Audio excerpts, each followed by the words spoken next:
Hi SB lovers, welcome back again with me Mr. Yusuf from SBI Course.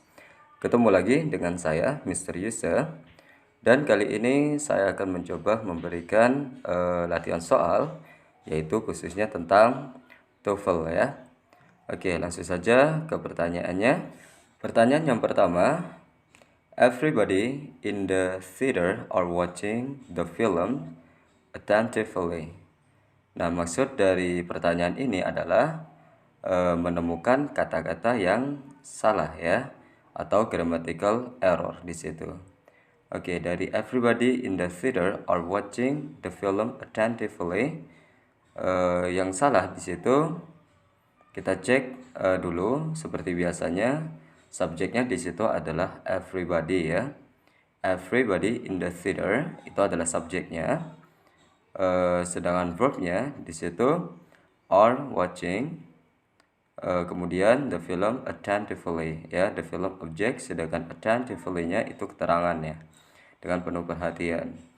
Oke, jadi kalimat tersebut itu ada yang salah, yaitu pada bagian kata kerja ya, karena di situ subjeknya everybody. Nah, everybody, semua orang, itu to be-nya itu harus tunggal. Ya, jadi everybody itu to be-nya harus tunggal. Jadi yang salah di situ adalah are ya, harusnya di situ is. Walaupun di situ subjeknya jamak ya, semua orang. Namun di situ dalam bahasa Inggris, jika subjeknya itu everybody, maka harus diikuti oleh to be tunggal. Itu sudah ketentuan. Jadi harus diingat ya, everybody itu to be-nya tunggal. Ya. Jadi yang salah adalah are, harusnya is di situ. Oke, berikutnya di pertanyaan yang kedua, every student have to do the TOEFL test now. Ya, semua atau setiap siswa, every student have to, harus, do, melakukan atau mengerjakan the TOEFL test, tes TOEFL sekarang. Oke. Sebenarnya soal ini sama dengan pertanyaan sebelumnya ya, yaitu kita amati dulu subjeknya. Every student, setiap siswa. Ingat di situ every. Kalau ada every itu tunggal. Jadi subjek, jadi to be atau auxiliary-nya atau kata kerja bantunya itu pun juga harus tunggal ya.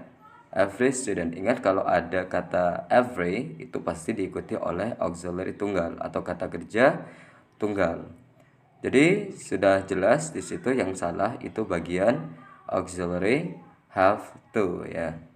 Harusnya di situ kalau tunggal itu menggunakan has to. Jadi seperti itu, bukan have to. Have to itu jika subjeknya jamak. Namun every student itu tunggal ya. Jadi yang salah adalah have, harusnya has to. Kemudian pertanyaan yang ketiga, someone in class were our aunt.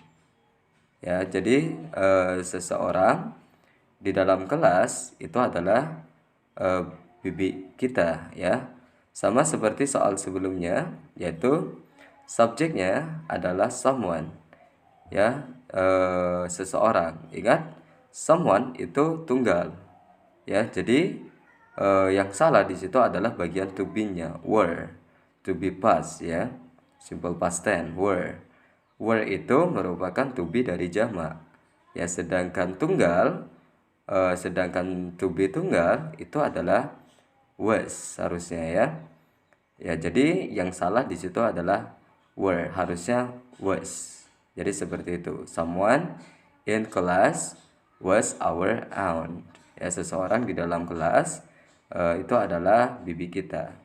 Berikut saya berikan kata-kata dalam bahasa Inggris, di mana kalau misalnya kata-kata ini ada pada bagian subjek, maka semuanya itu tunggal ya. Jadi to be-nya tunggal, kata kerjanya juga harus tunggal.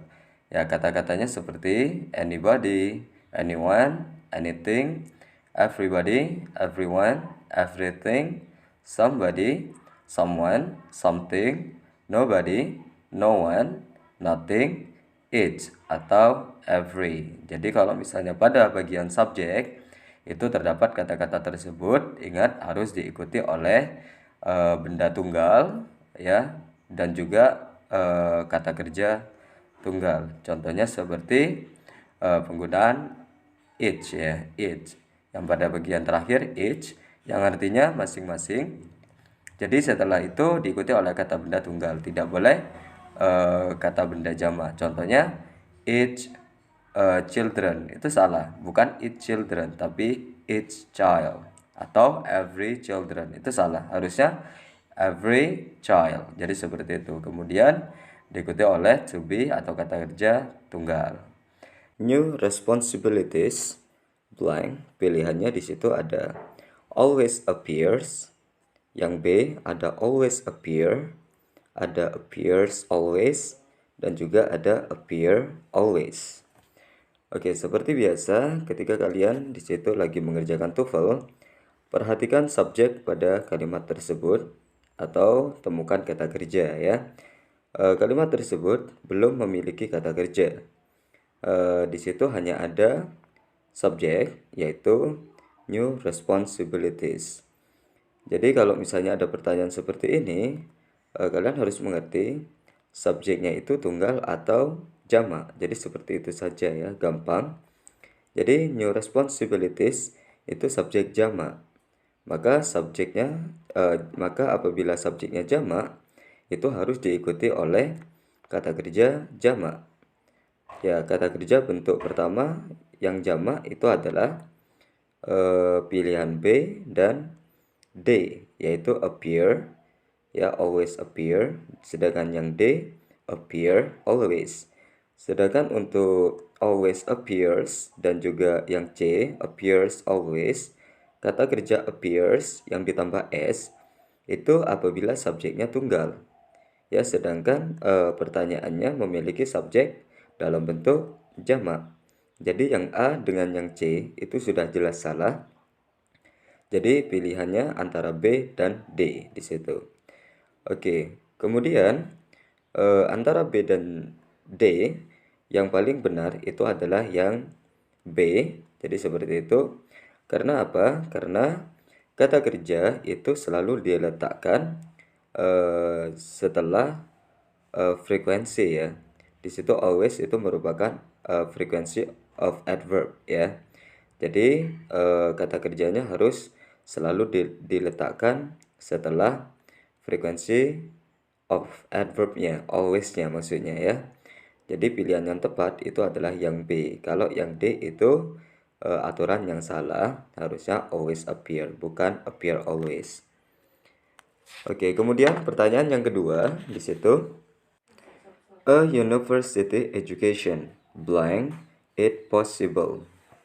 Oke, pilihannya di situ ada usually makes, yang B usually make, sedangkan yang C makes usually, dan yang D itu make usually.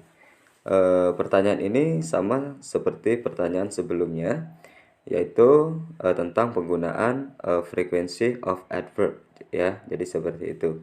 Perhatikan di situ subjeknya adalah a university education. Di situ ada penggunaan artikel a yang menunjukkan kalau benda itu tunggal. Jadi seperti itu, a university education ya. Itu subjeknya tunggal.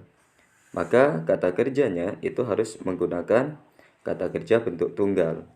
Sedangkan yang B dan yang D itu merupakan bentuk kata kerja jamak. Jadi untuk yang B dan D itu jelas salah. Jadi pilihannya antara A dan C. Ya, di situ makes yang ditambah S ya. Kalau subjeknya tunggal, maka kata kerjanya harus tunggal ya, verb 1 ditambah S ataupun IS. Nah, sedangkan penggunaan kata kerja itu selalu diletakkan setelah frequency of adverb, setelah usually yang artinya biasanya. Jadi jawabannya adalah yang A ya, usually makes. Pertanyaannya di situ, blank Jason attended my party. Pilihannya di situ ada yesterday, although, happily, my cousin. Ya, di situ seperti biasa kita amati di situ subjeknya apakah sudah ada atau belum.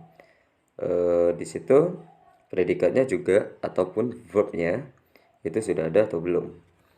Oke, kalau kita amati kalimat tersebut masih belum memiliki subjek ya. Jadi seperti itu.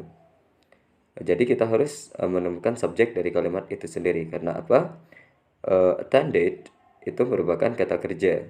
My party itu merupakan keterangan ya. Jason itu bukan berfungsi sebagai subjek. Itu merupakan keterangan tambahan bagi subjek. Jadi seperti itu.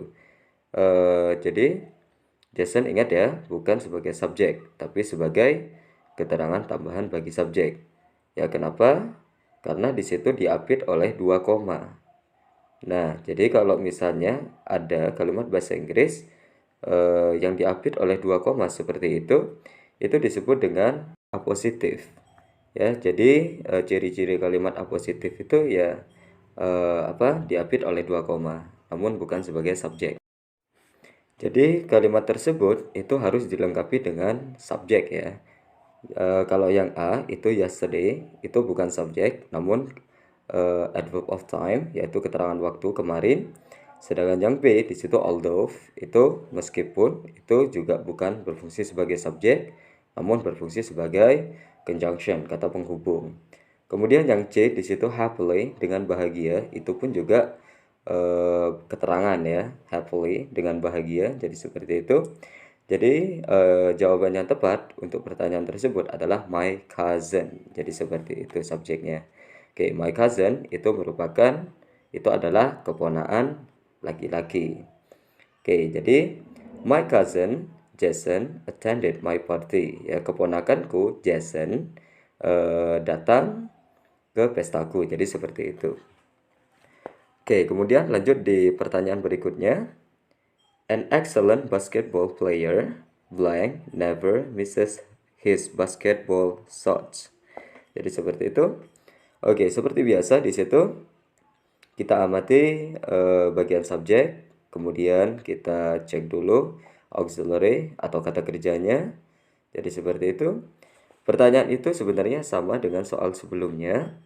Karena di situ terdapat koma ya. Jadi di belakang player itu ada koma. Ya, an excellent basketball player, koma. Nah, itu merupakan kalimat apositif. Ya. Jadi an excellent basketball itu sendiri itu merupakan apositif ya. Sebagai informasi tambahan untuk subjek. Jadi seperti itu. Jadi yang perlu kita cari di sini adalah bagian subjek ya, karena sudah ada keterangan tambahan bagi si subjek, sedangkan subjeknya di situ tidak ada. Kemudian kalau kata kerjanya di situ ada misses atau never misses, yang artinya tidak pernah kehilangan ya atau menyia-nyiakan his basketball shots, yaitu pukulan ya bola basketnya. Jadi seperti itu. Nah, pilihannya di situ ada I, saya, will, akan, ada Dustin, nama orang, dan when di situ. Kita cari yang berfungsi sebagai subjek. Kalau will itu modal auxiliary, bukan posisi sebagai subjek, bukan berfungsi sebagai subjek. Begitupun dengan when yang D itu merupakan conjunction kata penghubung. Jadi pilihannya antara A dan C, yaitu I dan Dustin. Namun kalau pilih I, kalimat tersebut tidak sesuai. Karena di belakang kalimat di situ ada possessive ya atau kepemilikan yaitu his. Ya, menunjukkan kepemilikan dia laki-laki, his basketball shots. Jadi kepemilikan dia laki-laki itu indikatornya. Jadi subjeknya adalah Dustin. Ya, nama orang yang merupakan proper noun. Jadi seperti itu. An excellent basketball player, Dustin never misses his basketball shots. Ya, seorang pemain basket yang sempurna, Dustin tidak pernah menyia-nyiakan pukulan bola basketnya. Jadi seperti itu. Blank, the wild animal belongs to Mr. Dale. Pilihannya di situ ada lions, a lion, its, dan juga although.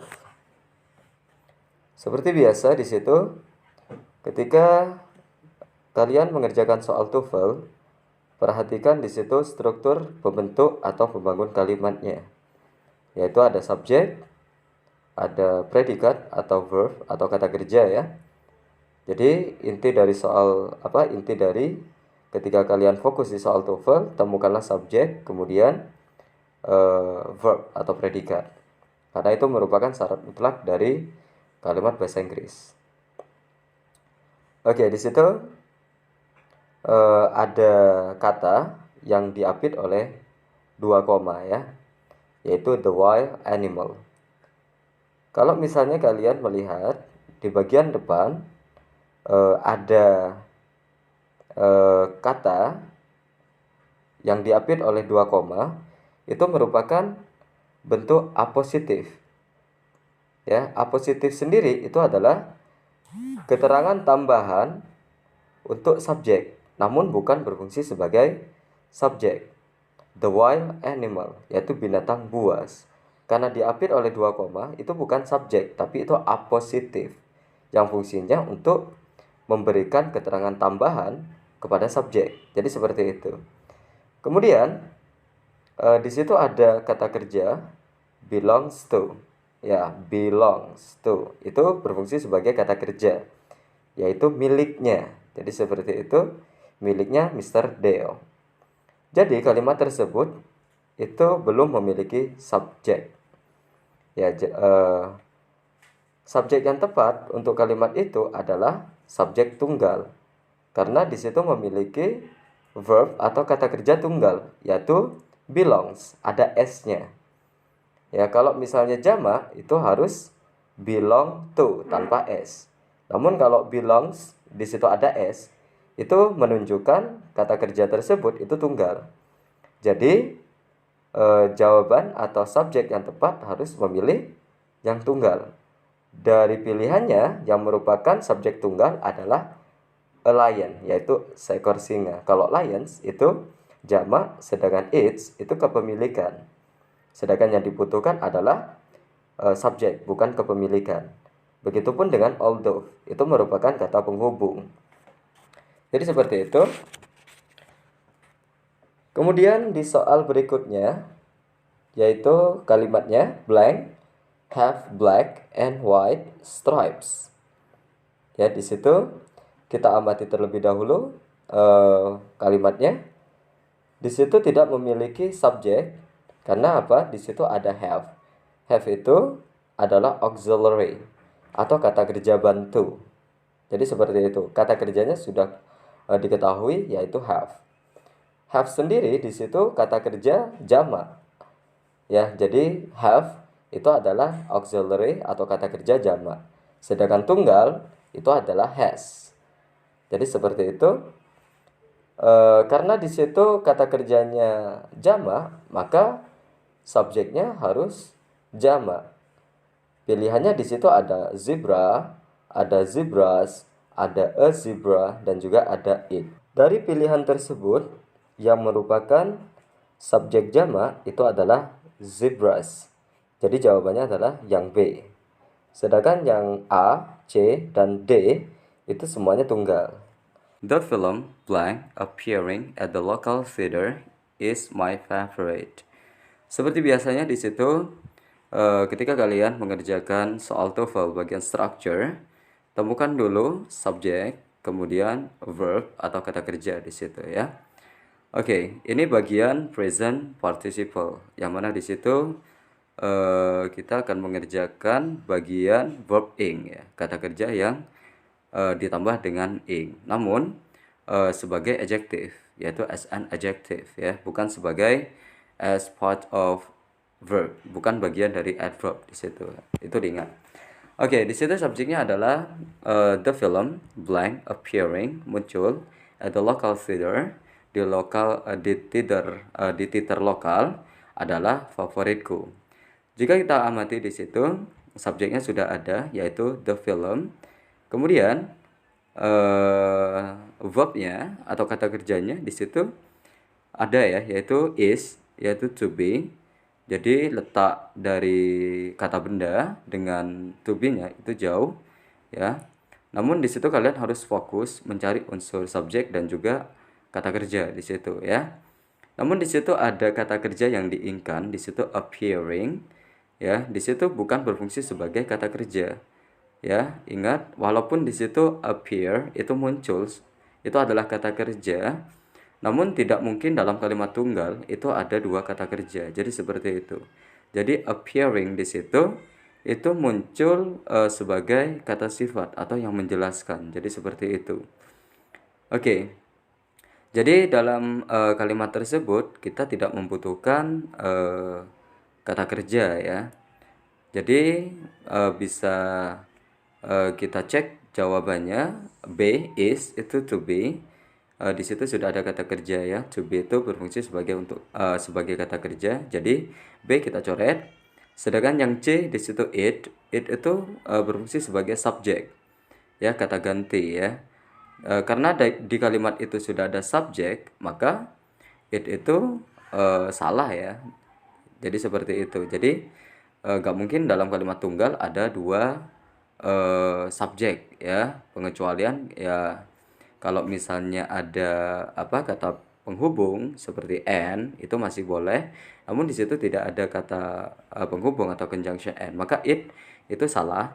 Kemudian yang D itu was, itu to be dari simple past. Ya, itu berfungsi sebagai kata kerja. Jadi salah.